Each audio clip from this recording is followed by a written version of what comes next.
Un, deux, un, deux, un, deux.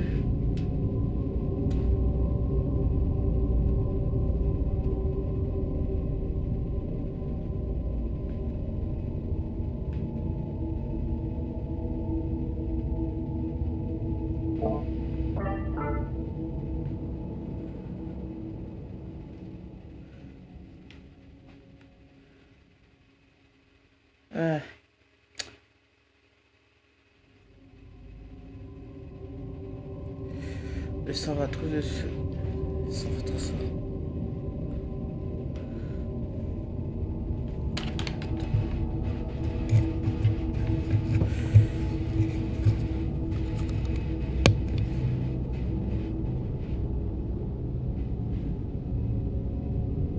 Ah,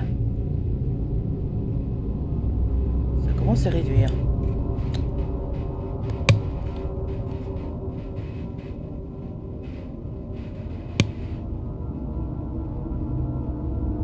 Ouais, ils sont comme ça.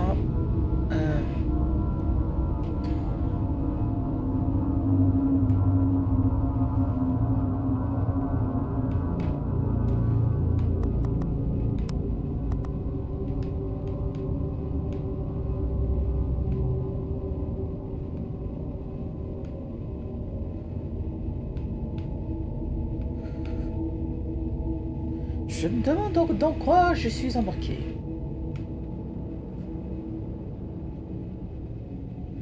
En tout cas, il fait sombre.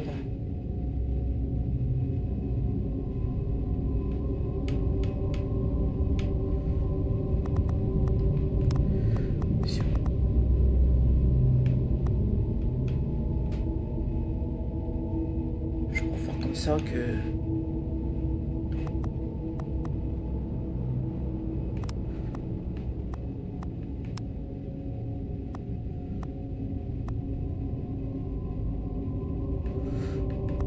Ouais, mais vu que je suis là-bas...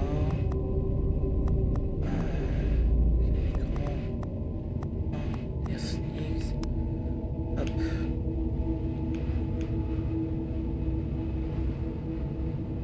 En VR, je vois presque totalement rien.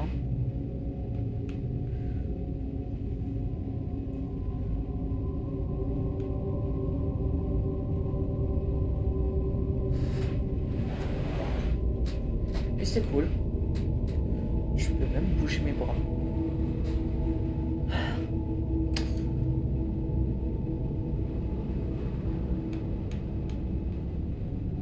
J'espère que c'est pas un truc où je suis obligé de courir. C'est ça.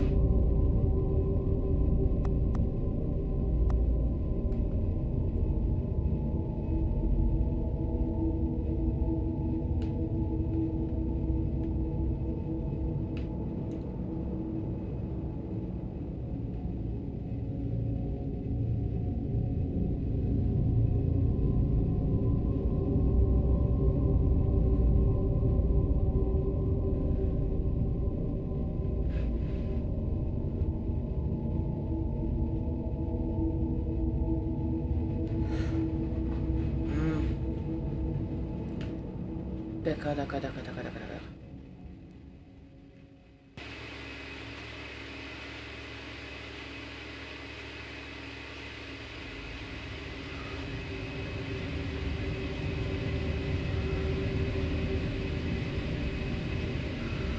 Attends. Zéro succès. Ok. Voici. Découvrir le développement du jeu.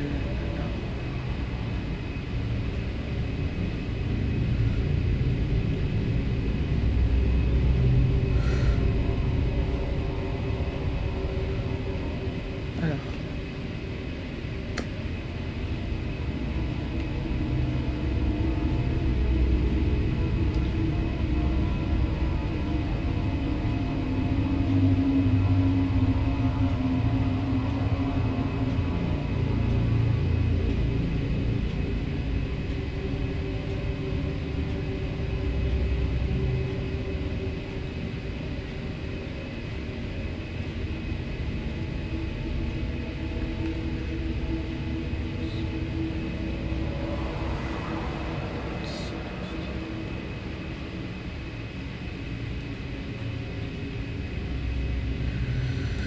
Ok.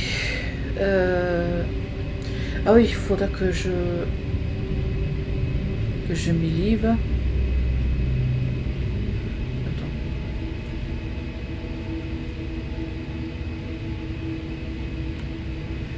Et pour que je puisse voir ce qui est écrit sur le commentaire qui est juste là-haut.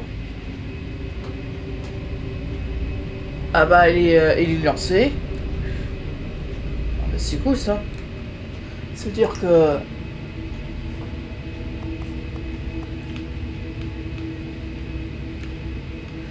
je peux voir au-dessus de ma tête. Ah bah ouais, je peux voir au-dessus de ma tête. C'est cool ça.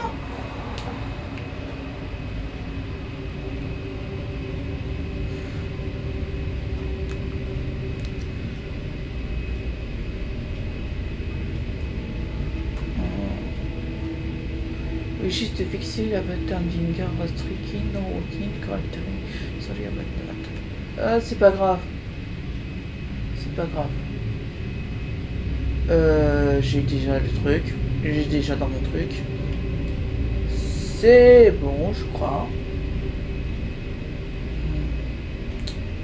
Ensuite.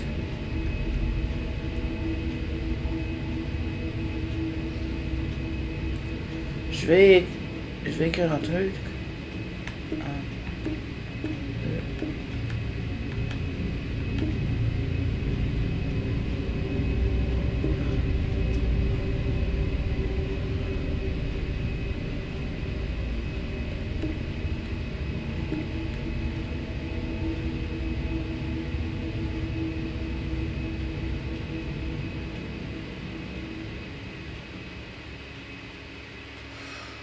Je crois qu'il n'est pas totalement dans mon petit live.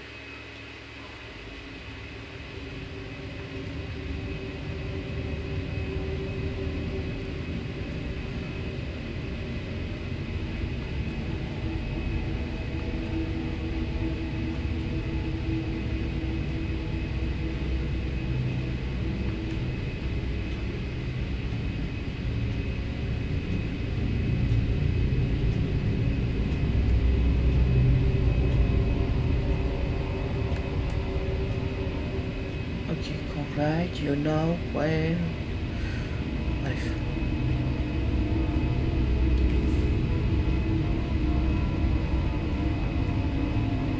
Attends, le Gmail.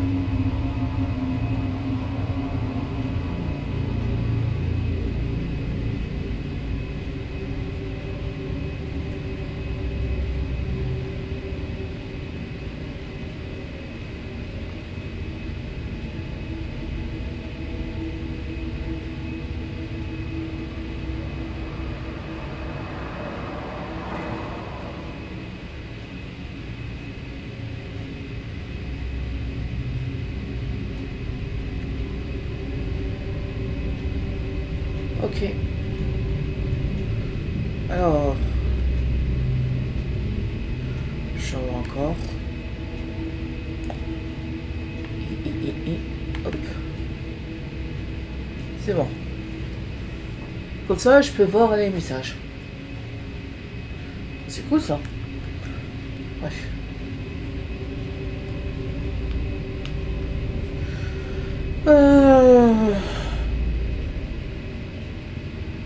Attends.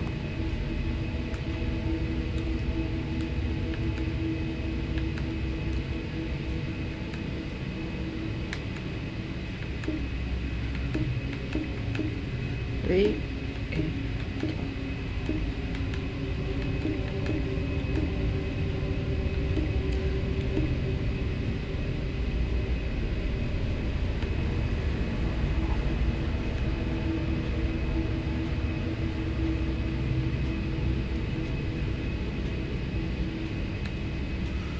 Après, j'allume le Discord. Mais je ne vous garantis pas que Discord il est un peu blablabla.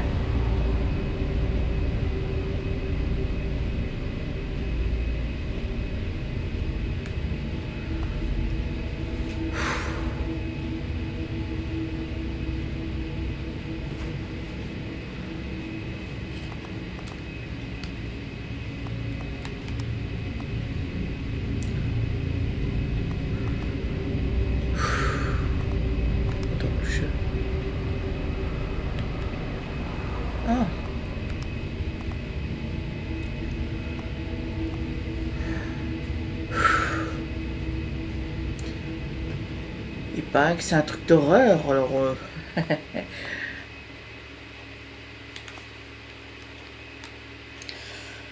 Je ne vois que mes manettes.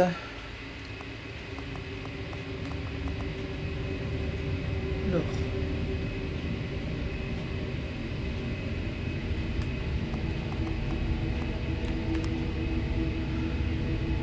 Mais comment c'est? Dagon est une adaptation interactive fidèle de l'œuvre H.P Lovercraft, qui met un accent sur son histoire et son ambiance. Il n'y a pas de choix difficile de séquences d'action ou de gestion des inventaires, et les déplacements se limitent à la progression dans des lieux au fil de l'intrigue. I am writing this under an appreciable mental strain, since by tonight I shall be no more.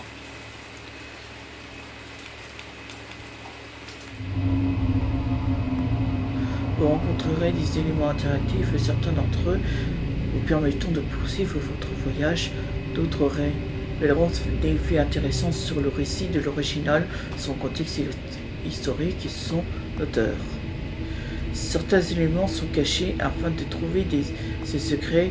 Soyez attentifs. Vous devrez trouver les signes aînés. Vous pouvez également accéder à tous les éléments trouvés à l'intérieur. Ils seront disponibles dans le menu principal. Okay.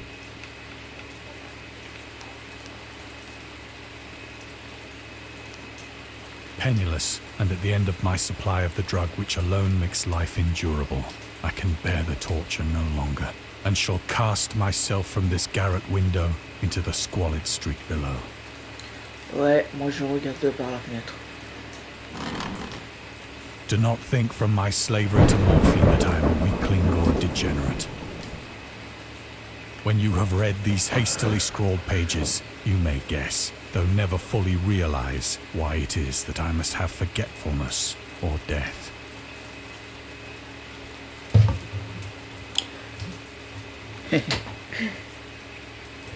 Attends, je recule.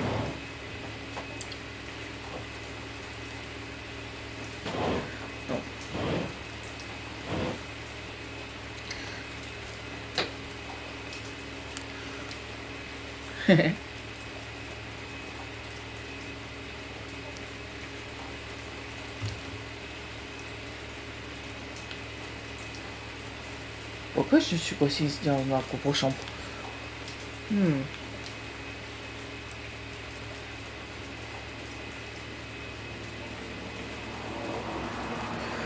tout cas, c'est stylé quand même. Hein.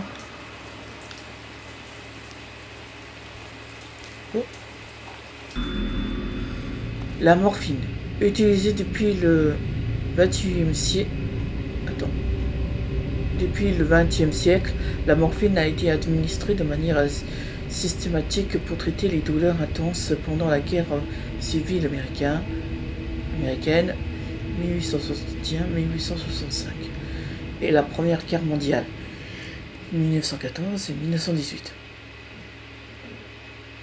Mon arrière-grand-père de ma famille d'adoptif était là. Elle était également en vente libre jusqu'en 1914. La morphine est devenue de plus en plus populaire après l'invention de la seringue hypodermique vers 1854. Friedrich Turner, qui a été le premier à isoler la substance à initialement nommée morphium. C'est presque Morpheus, comme on dit. Alors, d'après Morphée, le dieu grec associé au rêve. Et j'ai regardé Sadman, qui s'appelle Morpheus, Lord Morpheus. À l'époque où Dagon a été publié, la consommation abusive de morphine, connue sous le nom de la maladie du soldat, posait déjà un gros problème aux États-Unis. Intéressant. En tout cas, je suis vraiment intéressé. It was in one of the most open and least frequented parts of the broad Pacific that the packet of which I was supercargo fell a victim to the German sea raider. Ooh.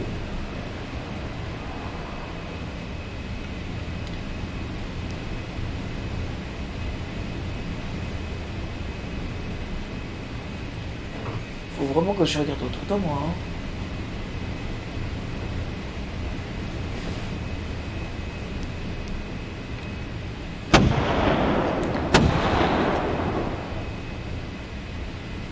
The Great War was then at its very beginning, and the ocean forces of the Hun had not completely sunk to their later degradation. Putain la vache! So that our vessel was made a legitimate prize, whilst we of her crew were treated with all the fairness and consideration due us as naval prisoners. C'est quoi ce clignotement?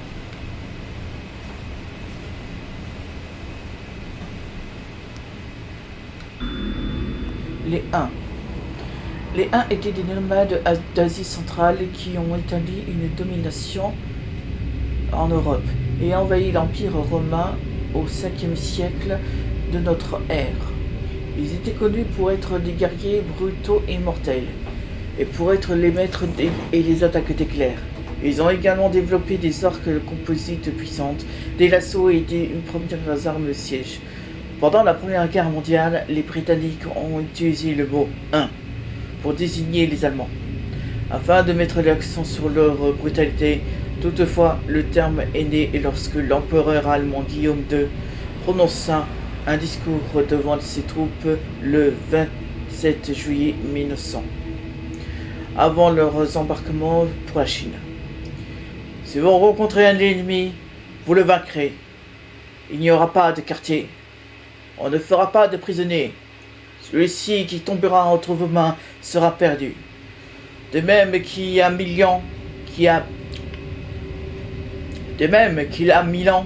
les Huns, sous la direction de leur roi Attila, se firent au nom de qui, aujourd'hui encore, leur confère une certaine puissance dans l'histoire et la légende. Puissiez-vous prononcer le mot allemand de telle manière en Chine qu'aucun Chinois n'ose plus jamais regarder un Allemand de travers. Le refus faire des prisonniers constitue une violation manifeste des lois et coutumes de la guerre adoptées lors de la deuxième convention de la Haye de 1899.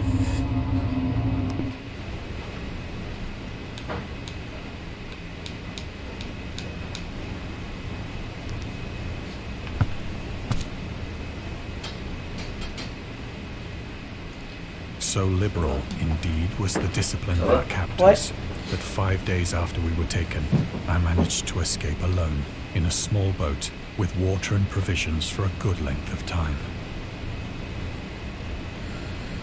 Je parviens à m'échapper seul à ce petit bateau avec...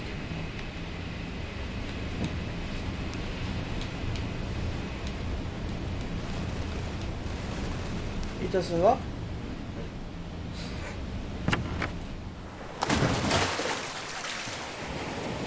When I finally found myself adrift and free, I had but little idea of my surroundings. Never a competent navigator, I could only guess vaguely by the sun and stars that I was somewhat south of the equator.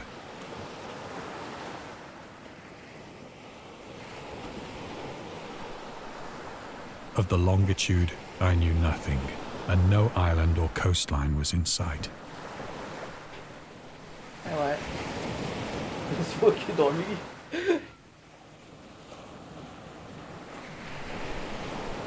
Et c'est apaisant quand même d'être dans l'eau.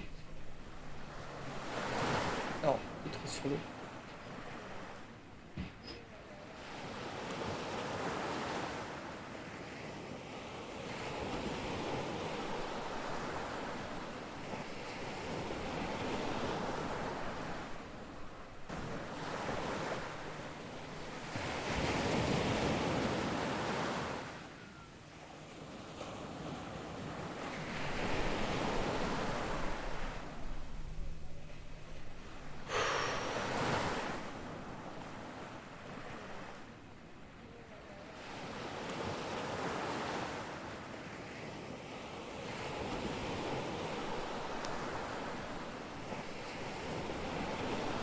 The weather kept fair, and for uncounted days I drifted aimlessly beneath the scorching sun, waiting either for some passing ship or to be cast on the shores of some habitable land.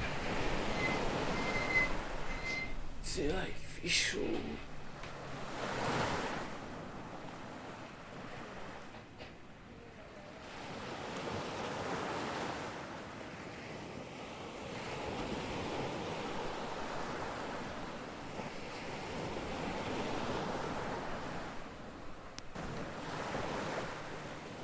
But neither ship nor land appeared, and I began to despair in my solitude upon the heaving vastness of unbroken blue.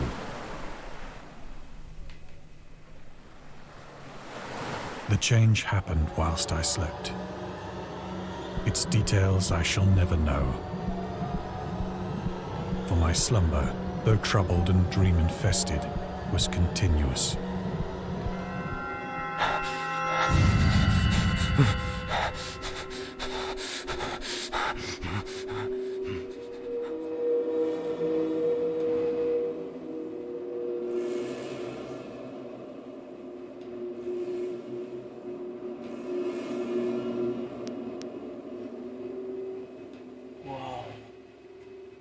Ça doit être une dinguerie comme rêve.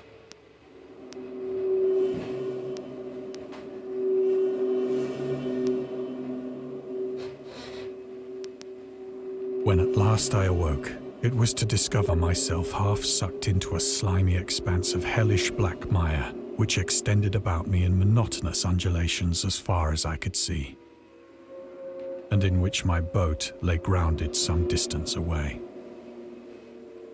Though one might well imagine that my first sensation would be of wonder at so prodigious and unexpected a transformation of scenery, I was in reality more horrified than astonished. For there was in the air and in the rotting soil a sinister quality which chilled me to the very core. The region was putrid with the carcasses of decaying fish and of other, less describable things which I saw protruding from the nasty mud of the unending plain. Perhaps I should not hope to convey in mere words the unutterable hideousness that can dwell in absolute silence and barren immensity. There was nothing within hearing and nothing in sight save a vast reach of black slime. Yet the very completeness of the stillness and the homogeneity of the landscape oppressed me with a nauseating fear. The sun was blazing down from a sky which seemed to me almost black in its cloudless cruelty, as though reflecting the inky marsh beneath my feet. Il y a une anamite.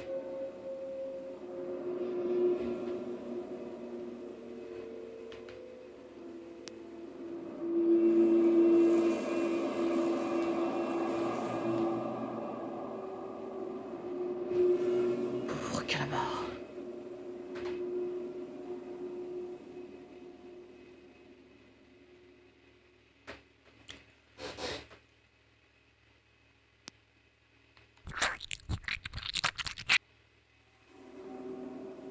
As I crawled into the stranded boat, I realized that only one theory could explain my position.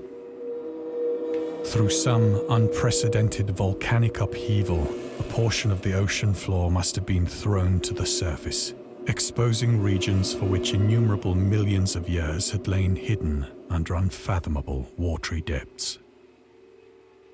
So great was the extent of the new land which had risen beneath me that I could not detect the faintest noise of the surging ocean, straining my ears as I might.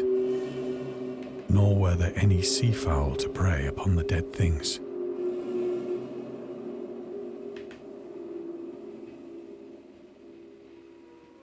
Putain, c'est quoi ce gros molosse là? T'as pas vu?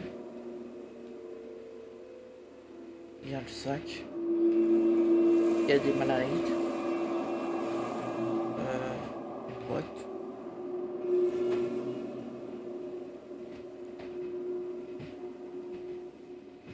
Ça va bon? Où il est, Gauthier? Il est parti. Ah bon? Tu sais pas où? Non.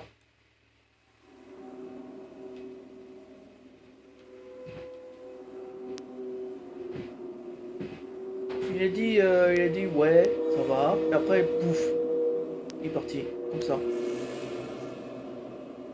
Et toi, ça va?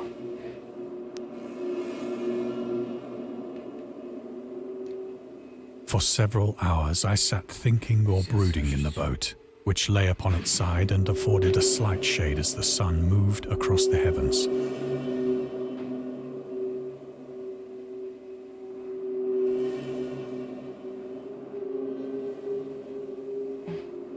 As the day progressed, the ground lost some of its stickiness and seemed likely to dry sufficiently for traveling purposes in a short time. That night I slept but little, and the next day I made for myself a pack containing food and water, preparatory to an overland journey in search of the vanished sea and possible rescue.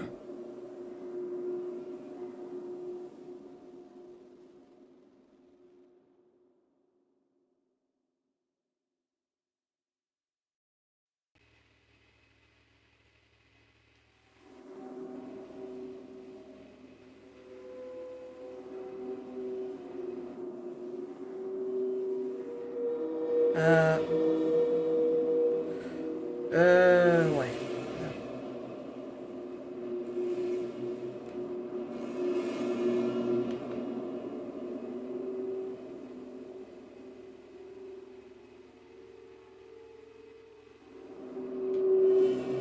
C'est tellement bien fait.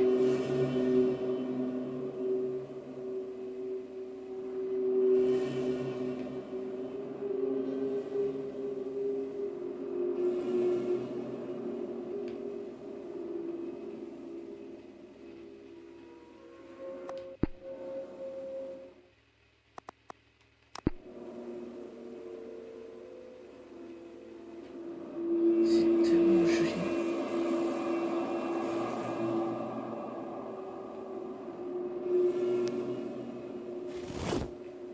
On the third morning, I found the soil dry enough to walk upon with ease. The odor of the fish was maddening, but I was too much concerned with graver things to mind so slight an evil, and set out boldly for an unknown goal.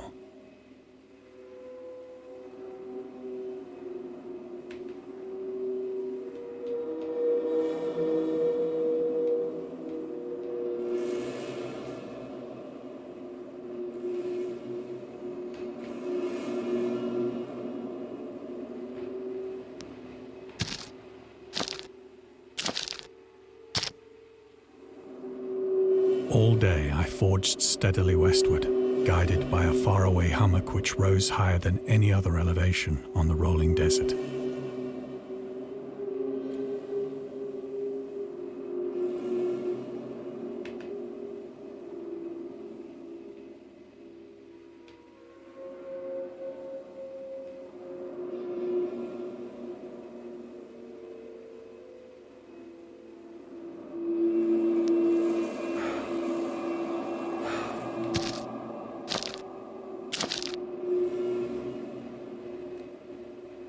Oh non, il y a une baleine.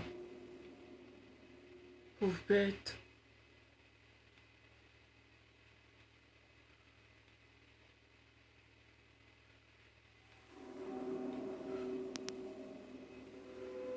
Ils sont tous morts.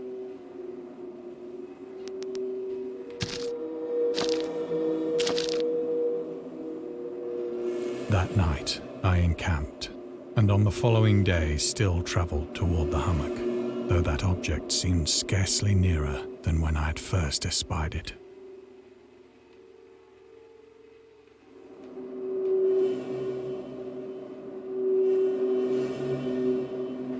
Yark, il est d'hiver.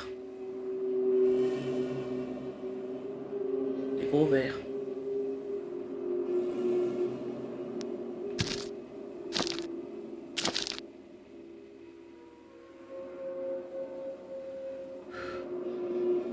By the fourth evening, I attained the base of the mound, which turned out to be much higher than it had appeared from a distance.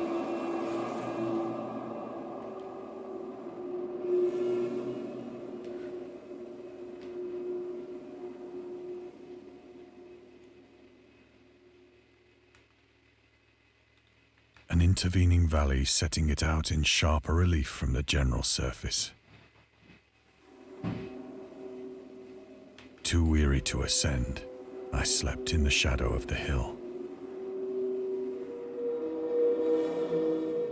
I know not why my dreams were so wild that night, but ere the waning and fantastically gibbous moon had risen far above the eastern plain,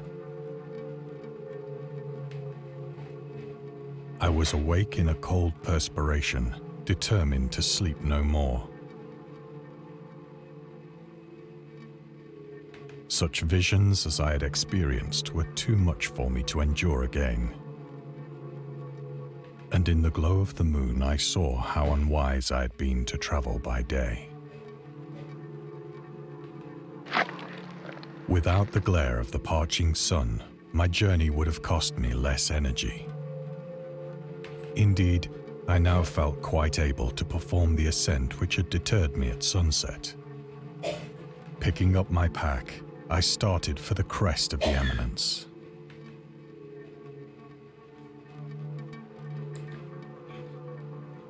Est-ce qu'il y a des trucs intéressants?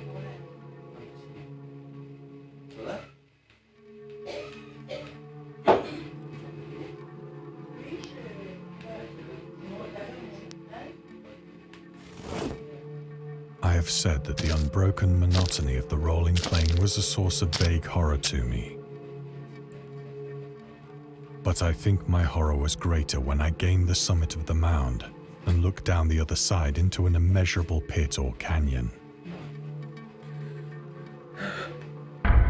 whose black recesses the moon had not yet soared high enough to illumine. I felt myself on the edge of the world, peering over the rim into a fathomless chaos of eternal night. Through my terror ran curious reminiscences of Paradise Lost, and of Satan's hideous climb through the unfashioned realms of darkness. As the moon climbed higher in the sky, I began to see that the slopes of the valley were not quite so perpendicular as I had imagined.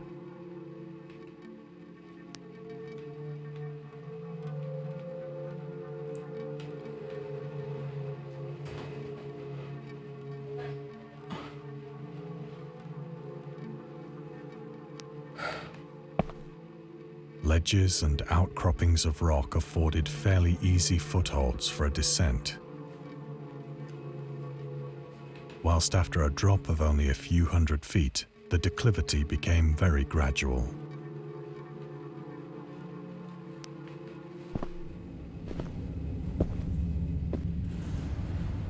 Urged on by an impulse which I cannot definitely analyze, I scrambled with difficulty down the rocks and stood on the gentler slope beneath, gazing into the Stygian deeps where no light had yet penetrated.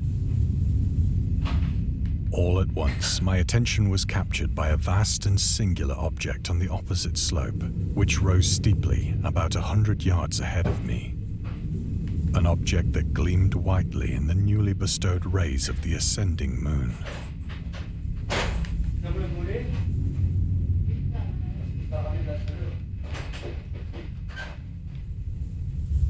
Oh.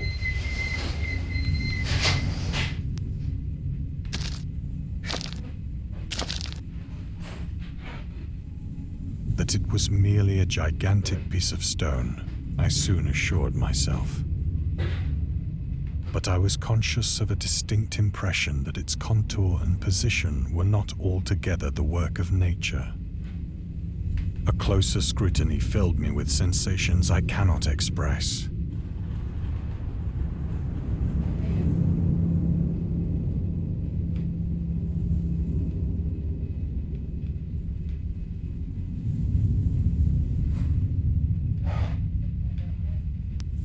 For despite its enormous magnitude and its position in an abyss which had yawned at the bottom of the sea since the world was young,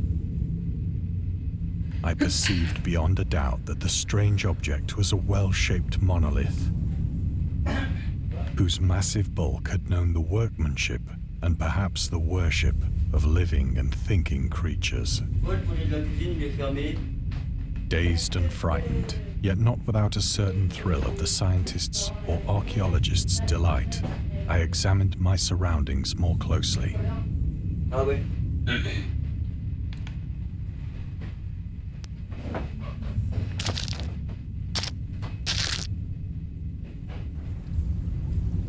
moon, now near the zenith, shone weirdly and vividly above the towering steeps that hemmed in the chasm, and revealed the fact that a far-flung body of water flowed at the bottom, winding out of sight in both directions and almost lapping my feet as I stood on the slope.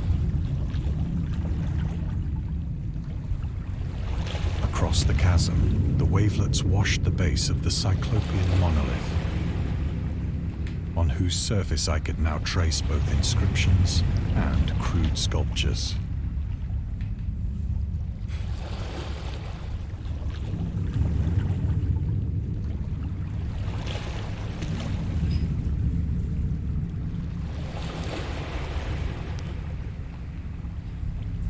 The writing was in a system of hieroglyphics unknown to me and unlike anything I'd ever seen in books.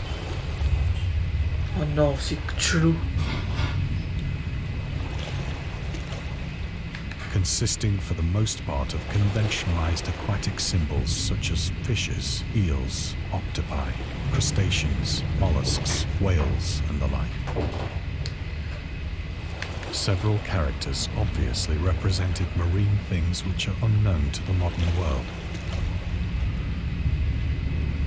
but whose decomposing forms I had observed on the ocean-risen plain.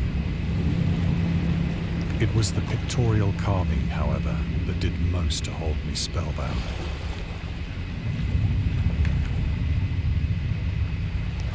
C'est chelou, lui. Méthode de narration.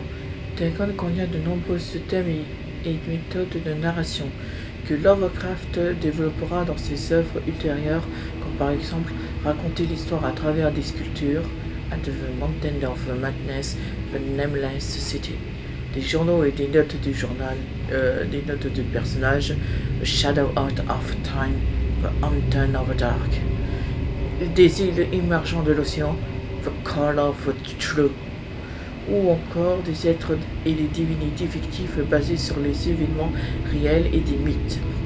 Mingo dans The Whispering in Darkness. Il est également considéré comme l'origine du populaire mythe de Cthulhu. Certaines des autres histoires de Lovecraft se concluent également d'une manière similaire à Dagon, mais ne dévoilons pas trop les détails pour ne pas gâcher la fin. Photo. Plainly visible across the intervening water on account of their enormous size were an array of bas-reliefs whose subjects would have excited the envy of a Doré. I think that these things were supposed to depict men, at least a certain sort of men.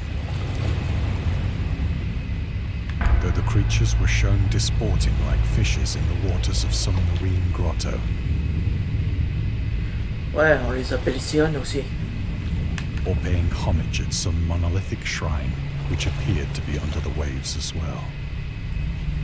Of their faces and forms I dare not speak in detail, for the mere remembrance makes me grow faint. Grotesque beyond the imagination of a Poe or a Bulwer.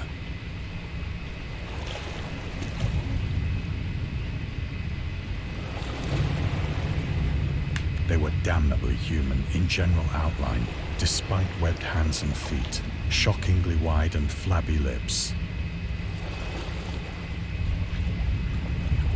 Glassy, bulging eyes, and other features less pleasant to recall. Curiously enough, they seem to have been chiseled badly out of proportion with their scenic background. For one of the creatures was shown in the act of killing a whale, represented as but little larger than himself.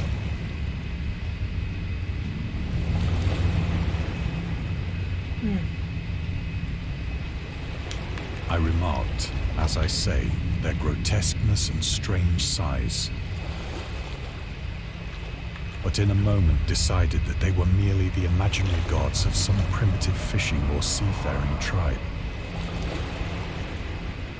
Some tribe whose last descendant had perished eras before the first ancestor of the Piltdown or Neanderthal man was born.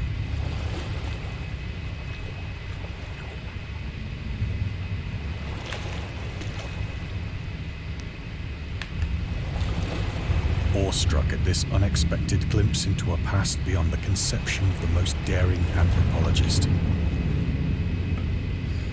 I stood musing whilst the moon cast queer reflections on the silent channel before me. Then, suddenly, I saw it.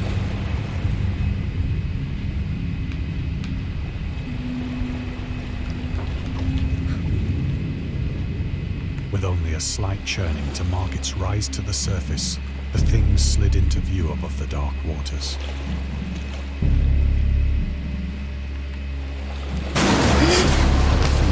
Fiend-like and loathsome, it darted like a stupendous monster of nightmares to the monolith, about which it flung its gigantic scaly arms, the while it bowed its hideous head and gave vent to certain measured sounds.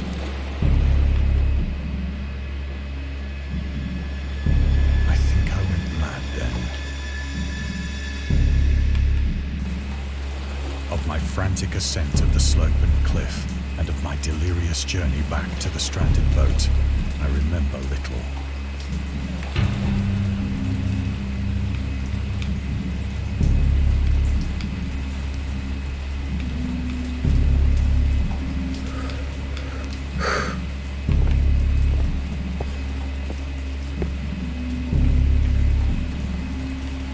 I sang a great deal and laughed oddly when I was unable to sing.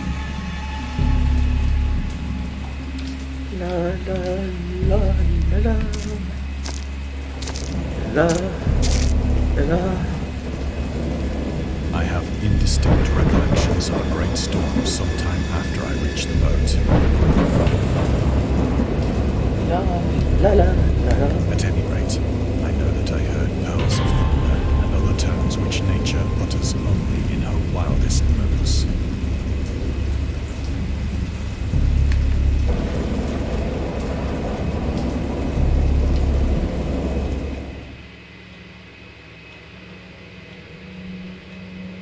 When I came out of the shadows, I was in the San Francisco hospital.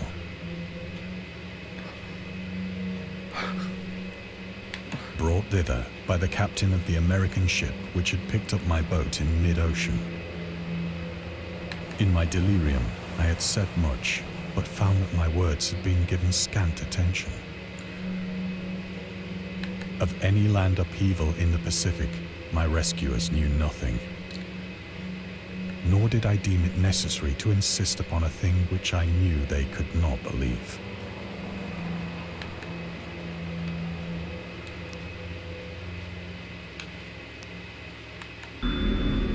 Le journaliste. Lovercraft était une figure importante dans le monde du journalisme amateur en 1915. Il a lancé la publication de son propre journal intitulé The Conservative, qui contenait des commentaires politiques et sociaux, des poèmes, des nouvelles et des critiques littéraires écrits par lui et les autres auteurs. Howard était un fin connaisseur des mots, mais il prenait aussi des critiques à cœur, ce qui l'a amené à abandonner l'écriture des poèmes pour se concentrer de nouveau sur la fiction étrange, et ce pour la première fois depuis son adolescence. DAGON, publié en 1919, est l'une des nouvelles écrites pendant cette période. Dans cet extrait, The Conservator, le maître de la fiction d'horreur explique sa position à l'égard de la guerre et de l'idée de paix mondiale. La raison pour laquelle un être humain sain d'esprit peut croire en la possibilité d'une paix universelle dépasse l'entendement des conservateurs. Ce Si l'ensemble du monde civilisé acceptait simultanément de désarmer, une ou plusieurs nations conservera sans doute des armements secrets et, au moment opportun, profiterait de leurs contemporains plus astuces et moins avisés que se lancer dans une folle carrière de conquête contre des victimes désarmées. Aucun pays ni ne pourra pas jamais être au-dessus de la guerre. Tant que les impulsions fondamentales de l'animal qu'est l'être humain n'auront pas miraculeusement changé.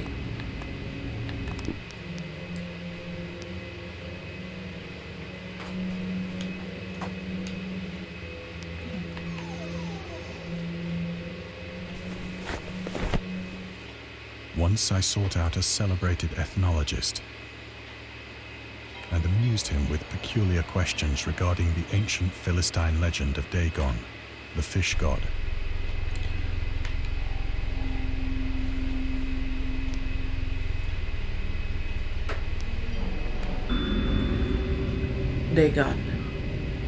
Dagon ou Dagan était la principale divinité des Philistines, vénérée dans tout le Moyen-Orient comme l'ancien dieu de la fertilité et des récoltes.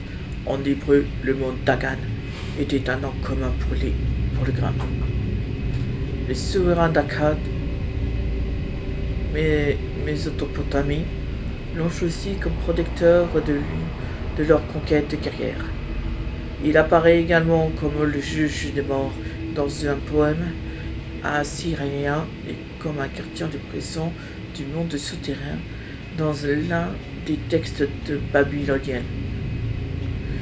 Il est souvent pris à tort pour un dieu poisson en raison de la mauvaise interprétation de son nom, car en hébreu, le mot dag signifie poisson.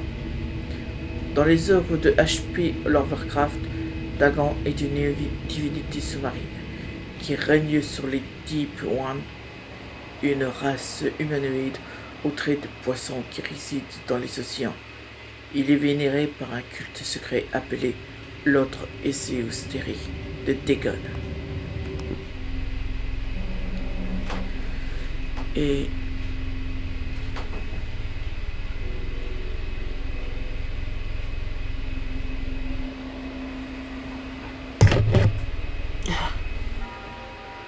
ok, je vois bien la monstruosité de Dagon.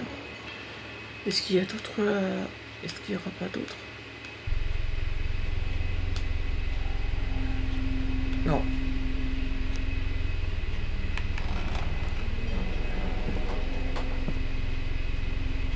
But soon perceiving that he was hopelessly conventional, I did not press my inquiries.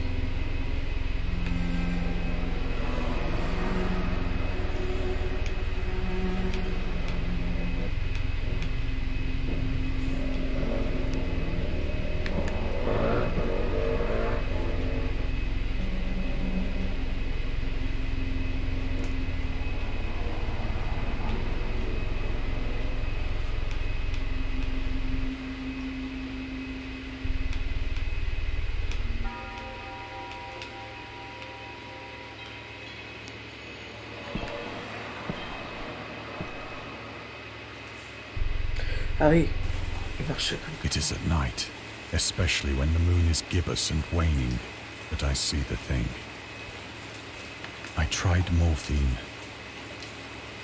but the drug has given only transient surcease and has drawn me into its clutches as a hopeless slave. So now I am to end it all, having written a full account for the information or the contemptuous amusement of my fellow men.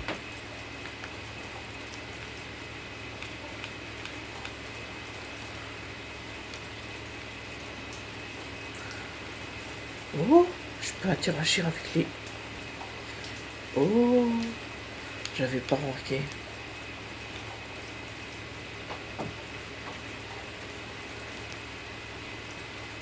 Attends. Alors on peut dire... Lovercraft, le tabac et l'alcool. Lovercraft détestait le tabac, bien qu'il ait fumé à l'âge de 12 ans, pour ressembler à un adulte et se sentir comme tel. dans sa correspondance avec son ami Reinhard Kleiner, il affirme d'avoir hérité dès qu'il a commencé à porter des pantalons longs. Il avait également un avis très tranché sur l'alcool, comme en témoigne sa lettre de Zéala Abraham, datée du 13 février 1928. Quant à la question de la boisson, je n'ai jamais goûté de liqueur enivrante, et je n'ai jamais eu de l'intention.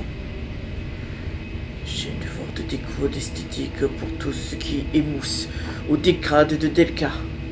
L'équilibre naturel de l'intellect et de l'imagination de l'homme évolué. La consommation de l'alcool a éveillé en moi un sentiment de répugnance. C'est pourquoi je ne bois pas. Je laisse le troupeau faire ce qu'il peut. Je suis plutôt en faveur de la prohibition. La prohibition d'une force antisociale aussi bien qu'une autre. Source: L'esprit de la révision, lettre de Lovercraft à Zelia Brown Reed Bishop, H.P Lovercraft, Sin Bradley et Andrew Lewan Th. Joshi.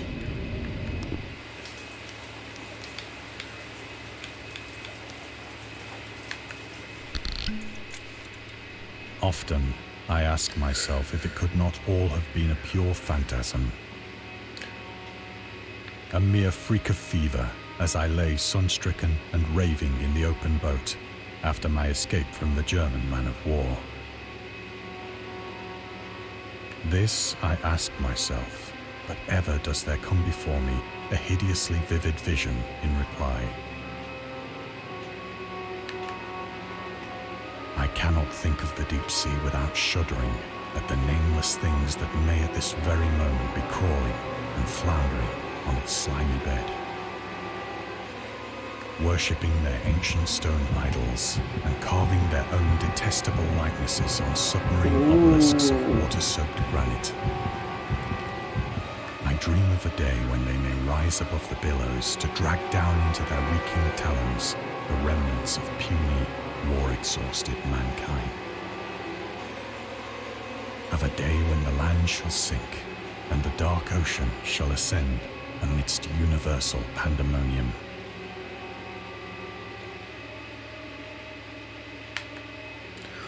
New York?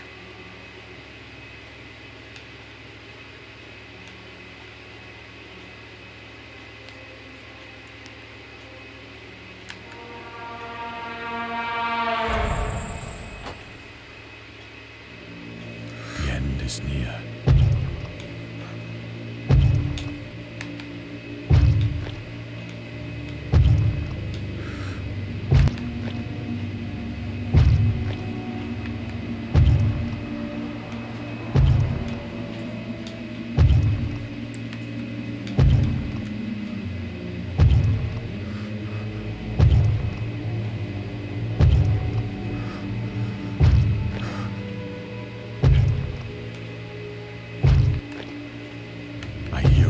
At the door, as of some immense slippery body lumbering against it.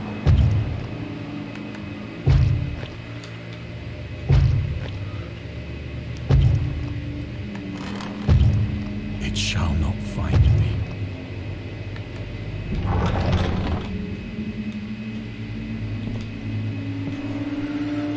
God, that hand!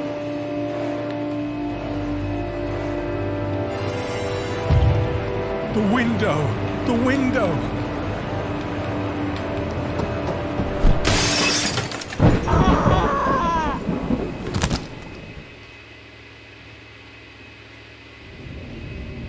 Merci d'avoir joué. Nous espérons que vous avez apprécié cette immersion dans votre petit monde d'horreur cosmique. Vous vous seriez reconnaissant de prendre un moment pour évaluer DAGON et découvrir nos autres jeux DLC. Je laisserai un commentaire plus tard, vu qu'on est sur le live. Moi, ce jeu est bien.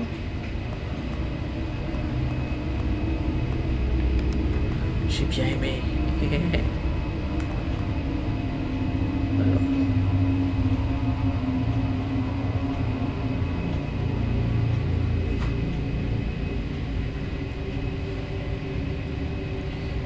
chier avec ça.